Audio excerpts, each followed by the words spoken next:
bendiga en su labor divulgadora. Hoy, ¿cuál es la naturaleza de Jesús? ¿Cuál es en realidad la postura exacta de este tema, y el revestimiento de Jesús en cuanto a sus posiciones de humano de Dios o de ambas? Comenzamos Trinitarismo. Una de esas respuestas es que Jesús es Dios. Es decir, es coeterno coparticipante o que contiene la misma sustancia del Dios Padre y del Espíritu Santo.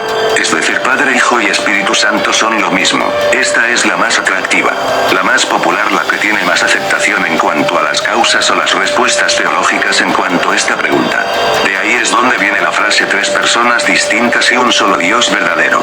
O también se puede decir tres seres distintos, porque en realidad no son personas en el sentido humano, sino que son personas en cuanto al cuestionamiento de entidades existentes. Adoptianismo. Esa es otra postura donde se dice que Jesús fue adoptado como hijo de Dios en su bautismo o en su resurrección. Es decir, en cuanto a que era humano y que compartía una esencia divina, sí. Pero estar en el mismo nivel del Padre no era una opción. Jesús, al adquirir esta adopción espiritual, adquiere el estatus ya directamente divino del Padre, ya que compartía la naturaleza humana por parte de María. Y esto lo hacía, por decir, impuro o inferior en cuanto a los rangos celestes. Al adquirir esta adopción encuentra un lugar ya equivalente y equiparado en cuanto al Padre y su divinidad. Arrianismo. Esta teoría dice que Jesús es una criatura de Dios, viene de Dios, es una creación directamente del poder divino, pero es inferior a él. Es decir, Jesús cumple una función divina en cuanto a ser mediador entre Dios y los hombres. Esto es innegable en todas las doctrinas cristianas. El papel de Jesús, mediador entre Dios y los hombres, siempre va a estar ahí. Pero aunque es superior a los seres humanos en cuanto al poder divino, es inferior al Padre. Es decir, es un lugar intermedio de poder entre Dios y los hombres, pero no es igual en poder ni categoría al Dios. Esa es la postura del arrianismo. Docetismo sostiene que Jesús solo parecía ser humano, pero en realidad era un ser divino. Es decir, el revestimiento humano era simplemente para poderse confundir o adaptarse a los seres humanos y pudiéramos de una u otra manera poder entender, absorber el mensaje del Dios. Al volverse humano era una forma de conmiseración con el ser humano, de poder entenderlo desde su propia naturaleza, es decir, la humana, y no juzgarlo desde una posición divina de ser superior, sin poder comprender realmente la naturaleza humana y esos defectos que nos contiene. Nestorianismo. En la historia del nestorianismo se afirma que Jesús tiene dos naturalezas separadas, la humana y la divina, pero que no están unidas en una sola persona. Es decir, se comprende que Jesús tiene la naturaleza divina y también contiene la naturaleza humana, pero solamente esto es en cuanto a la moral, ya que se habla o se intenta manifestar la obra de Dios, esa moralidad divina, esa moralidad celeste, y traerla de una manera a los seres humanos.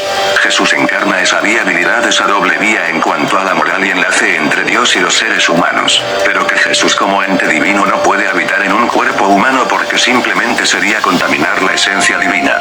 Cualquiera de las dos esencias conviviendo una con otra sería contaminar, ya sea la humana con la divina o la divina con la humana. Ya diferentes posturas o candidaturas en cuanto a las afirmaciones de la naturaleza verdadera de Jesús. Es una mezcla entre filosofía, paganismo, cristianismo, libre interpretación, etc. Lo cual, a través de muchas disputas, muchos debates, en cada uno tiene en parte una realidad, en parte tienen una verdad, una interpretación. Cuando hay interpretaciones hay verdades a medias o completas, pero se define lo subjetivo muchas veces. Por lo tanto, la interpretación en cuanto a la naturaleza de Jesús es un tema muy complejo, un tema observado de la perspectiva propia y de la secta, culto, religión o seguimiento religioso de cada cual. Pero veamos algunos apartes de la naturaleza de Jesús, de si es humano o es un ser celeste divino llegado desde mundos espirituales, o de dónde viene o qué es. Podemos ver la divinidad de Jesús apoyada en Juan capítulo 1 versículo 1, en donde dice: en el principio era el verbo y el verbo era con Dios y el verbo era Dios. Ahí donde hay una clara interpretación de trinitarismo, donde ponen la misma esfera en el mismo nivel al Dios, al verbo, en el mismo estatus. El Espíritu Santo viene a ser posterior a quedarse entre los seres humanos después de que Jesús muere o parte de este mundo. El Espíritu Santo es la última persona o ser que termine de llevar a cabo la Trinidad. Acá define primeramente los dos primeros conceptos, que son el Padre y el Hijo, llamado acá verbo. Filipenses capítulo 2 versículo 6, y dice la siguiente manera, afirmando la divinidad de Jesús: el cual, siendo en forma de Dios, no estimó el ser igual a Dios como cosa a que aferrarse. Acá la interpretación clara en que dice que siendo Dios, teniendo esa manifestación divina, no se aferró a Dios para vivir de una forma celeste, de una forma superior, sino que decidió quedarse entre los seres humanos para poder entender más su naturaleza siendo humano. A continuación continuación textos que enfatizan la humanidad de Jesús. O sea que respaldan esa postura de carne y sangre que lo hace ser igual a nosotros como ser humano sintiente y sufriente. En Mateo capítulo 1 versículo 20 al 25 la genealogía y nacimiento de Jesús. ¿Qué más diciente que la naturaleza humana que explicar de dónde son sus orígenes humanos? En cuanto a su genealogía y familia directa. Hebreos capítulo 2 versículo 9 pero vemos a Jesús que fue hecho un poco menor que los ángeles coronado de gloria y de honra por el padecimiento de la muerte.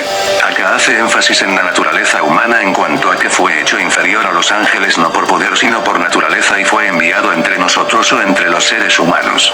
Para poder adquirir esos padecimientos directamente, saber qué es la enfermedad, el dolor, la muerte, el sufrir y el pensar. Y poder enfrascarlos en cuanto a lo que es saber y sentir lo que siente su creación o en este caso la creación del Padre. Hasta acá el video. Mal Pensante es un canal de enseñanza y explicación de temas teológicos, y a brujería, filosóficos y de interés general entre otros, por lo tanto no se toma partido por ningún culto o credo en específico. Recuerden que todo proceso de libertad de culto o libertad de pensamiento filosófica no debe entorpecer la convivencia y diversidad de cultos o creencias. Soy Mal Pensante, relatar, contar historias y ser un crítico es mi labor. Hasta pronto.